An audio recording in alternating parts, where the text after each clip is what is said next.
একটা পিৎজা যার দাম হচ্ছে হয়তো 1000 টাকা, কিন্তু 1000 টাকার পিৎজা খায় 21 লক্ষ টাকা উদাও বাবার আলমারি থেকে। বন্ধুদের নিয়ে হামেশাই পিৎজা পার্টি চলতো, কিন্তু বাবার কোনো খোঁজ নেই। এত টাকা আসছে কোথা থেকে, পাচ্ছে কোথা থেকে, যেহেতু তারা দিচ্ছে না, আর দিলেও অত টাকা তো কেউ দেয় না।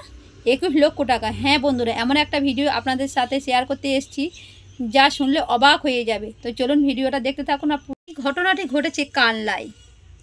আলমারি সাফ, দিনের পর দিন পিৎজা পার্টি, আর তাতেই উঠল 21 লাখ টাকা। পিৎজা পার্লারের ফ্লোর বুক করে ফোটানি, বন্ধুদের নিয়ে মোৎসব। এভাবেই যদি ছেলে মেয়ে ফোটানি মারে, বাবা মার মনে একটা প্রশ্ন জাগবে না এত টাকা কোথা থেকে পাচ্ছে? বাবা মাটা কি বোকা নাকি ছেলেকে প্রচুর বিশ্বাস করে? ছেলে কি সরকারি চাকরি করে? চলুন বন্ধুরা ভিডিও দেখে নিই। বাবা মার অজান্তেই ঘটেছে এই পুরোটা। ধীরে ধীরে ধীরে ধীরে গায়েব 21 লক্ষ। ধরা পড়ে কি করবে সেই নাবালক, বুঝতে না পেরে বন্ধুদের ওপর, সঙ্গীদের ওপর দায় চাপিয়েছে সে। পিৎজা পার্লারের তাহলে এই যে চুরির দায়টা, এটা কে নেবে?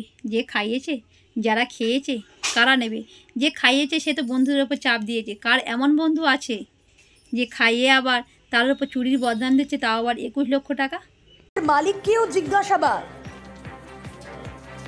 কথা বলবো কালনায় আমরা দেখতে পাচ্ছি তা আশঙ্কার। অনেক বাবা মার চোখ কপালে উঠবে। আমার বলো, এই যে পিৎজা পার্লারের একটা ফ্লোর বুক করে মোৎসব চলছে, 21 লক্ষ টাকা সেখানে খরচ হচ্ছে, একটা নাবালক, কারোর মনে কখনো কোনো প্রশ্ন জাগেনি এত টাকা আসছে কোথা থেকে, পাচ্ছে সে কোথা থেকে?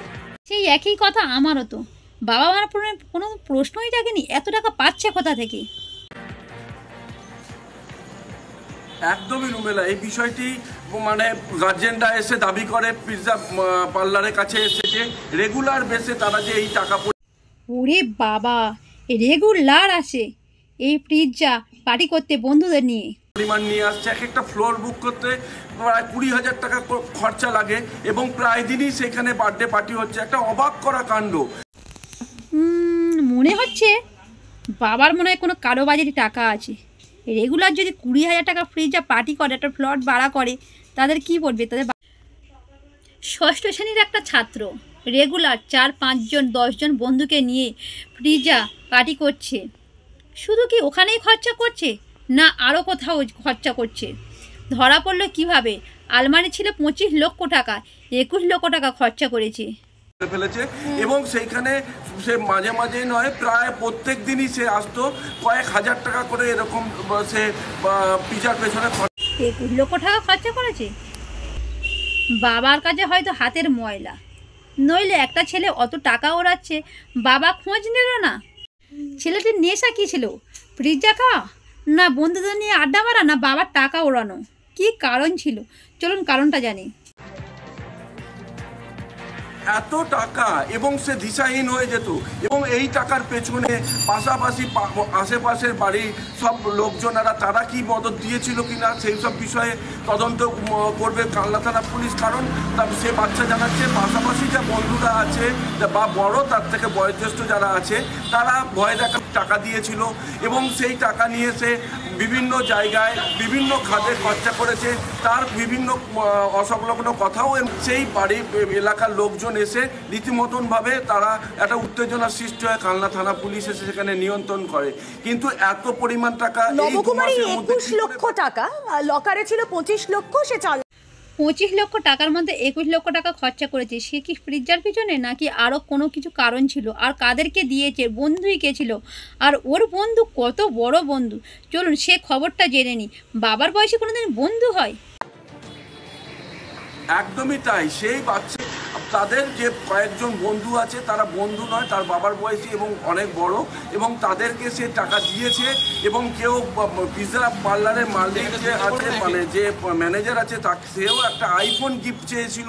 তাকেও পিৎজা পার্লারের ম্যানেজার, সে আবার আইফোন চেয়েছে, আইফোন গিফট করেছে। ছেলেটা বাবার টাকায় নিয়ে ধর্মশালা গড়ে তুলেছে, কিনে দেওয়ার কথা বলেছে, কাউকে শোনাচ্ছেন কিনে দেওয়ার কথা, বিভিন্ন কথা উঠে আসছে। মানে অসমবয়সী বন্ধু, বাবার বন্ধুদের সে আইফোন কিনে দেবে বলেছিল, বাইক কিনে দেবে বলেছিল, এবং পাশাপাশি পিৎজা পার্টি চলতো, তাই কি? একদমই তাই, একদমই তাই। কারণ সেই টাকা নিয়ে সে জানতোও না যে কত পরিমাণের টাকা, এবং তারই একজন বন্ধু সেই টাকা গুনে বিভিন্ন খাতে খরচা করেছে এবং তাকে নিয়ে, এবং তার 2-4 জন সঙ্গী সাথী ছিল না, এর সঙ্গে আরও কারা কারা আছে যুক্ত সে বিষয়ে খতিয়ে দেখছে পুলিশ। এই বিষয়টাই ভীষণ অবাক করা, তার কারণ বাবা মার অজান্তেই ঘটনা ঘটছে এবং এই নাবালক সে তার বাবার বয়সী বন্ধুদের পেছনে খাওয়ানো। বিষয়টা খুবই অবাক করা। আর বাবার বয়সে কোনোদিন বন্ধু হয়? যারা বন্ধু বলেছে সেই সব লোকেদের আগে অ্যারেস্ট করা উচিত, যারা একটা ছোট ছেলের কাছ থেকে শুধু ছেড়ে ছেড়ে ধুয়ে নেয়নি, তাকে খারাপ পথে নিয়ে যাওয়ার চেষ্টা করেছে। জন্য তাদেরকে আইফোন কিনে দেওয়ার জন্য, তাদের বাইক কিনে দেওয়ার জন্য এই টাকা বাবার লকার থেকে সে হাতাতো। 25 লক্ষ টাকার মধ্যে 21 লক্ষ টাকা এভাবেই সে খরচ করেছে। একটা বাচ্চার প্রতি বাবা মার কোনো নজরদারি ছিল না, কোনো শাসন ছিল না, আর এত টাকা খরচা হচ্ছে তারা একটু কিছুই টের পায়নি। প্রশ্নটা এখানেই। চলুন সেই বাচ্চাদের মুখ থেকে শুনে নিই কীভাবে টাকা নিয়েছে, কোথা থেকে নিয়েছে। কিসে পড়ো? 6-এ। টাকাগুলো কোথা থেকে নিতে? আলমারির থেকে। কিভাবে নিতে? একটা বন্ধু আসতো রোজ, হ্যাঁ, ও আলমারি খুলতে জানতো, আমি কিছু জানি না। আর একটা বন্ধু ছিল ও তুলে ধরতো, ওই ছেলেটা আমি বার করতাম। তোমাকে কি কেউ প্রেসার করতো টাকার জন্য? হ্যাঁ। কে করতো প্রেসার? গৌরী, ছোটকা, দেব, আকাশ। তারা কি বড় না ছোট? বড়। তারা কি বলতো? ওরা বলতো টাকা ফাকা যদি না দিস তাহলে মার্ডার করে দেবো তোকে। এই টাকাগুলো নিয়ে কোথায় কোথায় খরচ করেছো? এখানে করেছি, রয়্যালে করেছি, সিনেমা হলে করেছি। প্রতিদিন কত টাকা করে খরচ করতে? প্রতিদিন 3000, 4000, 5000। বড়দেরও দিয়েছি টাকা। ছোটকা, গৌরী, আকাশ, দোদো, দেব, রাজ, রানু। শুনলেন তো বন্ধুরা, টাকাটা কোথায় খরচা করতো আর কিভাবে বন্ধুরা ঠেট দিত। আর টাকাটা যারা যারা নিয়েছে তাদের কি শাস্তির প্রাপ্য আছে? অবশ্যই কমেন্ট করবেন।